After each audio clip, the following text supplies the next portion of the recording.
une manifestation très intéressante. Moi, c'est la première fois que je viens. Et à part Paul qui m'en avait parlé, je n'en savais rien. Et je trouve que c'est d'une part très bien organisé, très convivial, très charmant. Le public est très attentif, il y a du monde. Et la qualité des interventions était très bonne. Moi, hier, j'ai écouté comme tout le monde ce qu'a dit Delcroix, Déon. Enfin, c'était vraiment, vraiment très bien. Je trouve ça très, très intéressant. Et puis, ça se passe dans un joli endroit et ça compte. Parce que parfois, on est invité dans des colloques qui, comme ça, Sarreguemines, des endroits un peu lugubres où voilà, où on s'ennuie. Là, l'endroit est joli. En plus, on est très bien reçu par Paul.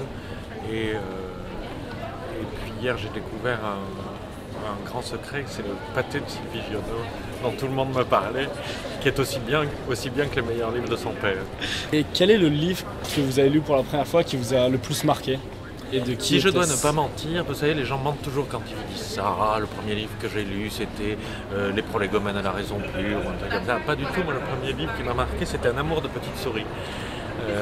C'était un livre pour enfants dessiné, et où à un moment, et je m'en souviens très bien parce qu'il y avait un moment charmant, c'était une petite souris qui se mariait et elle partait en hélicoptère.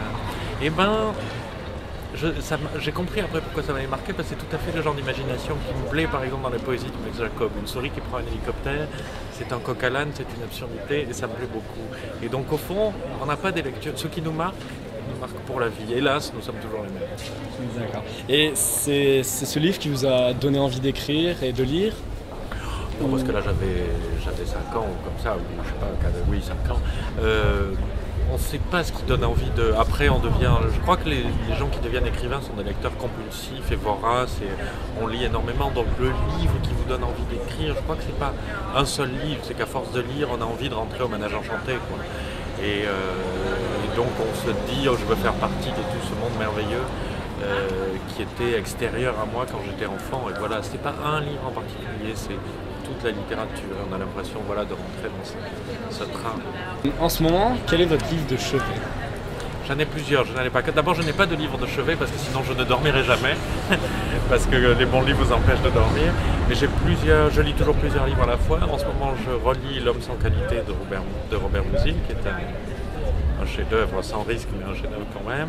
Je lis un livre de l'écrivain allemand Hans Magnus Enzensberger, qui est un très bon écrivain. Je lis une biographie de Walter Benjamin, le philosophe. Qu'est-ce que je lis encore? Je lis des poèmes de Anna Akhmatova. J'ai encore en cours un roman d'espionnage de Eric Ambler, qui était un Anglais qui a écrit un très très bon livre en 1939 qui s'appelle Le masque de Dimitrios, qui est sur un personnage louche de l'entre-deux-guerres et qui montre très très bien l'ambiance affreuse que pouvait être l'entre-deux-guerres avec ses espions véreux et ses assassins. Voilà, il y en a sûrement d'autres, mais je lis plusieurs livres à la fois. Voilà tous mes livres de chevet. D'accord. Merci beaucoup. Merci beaucoup.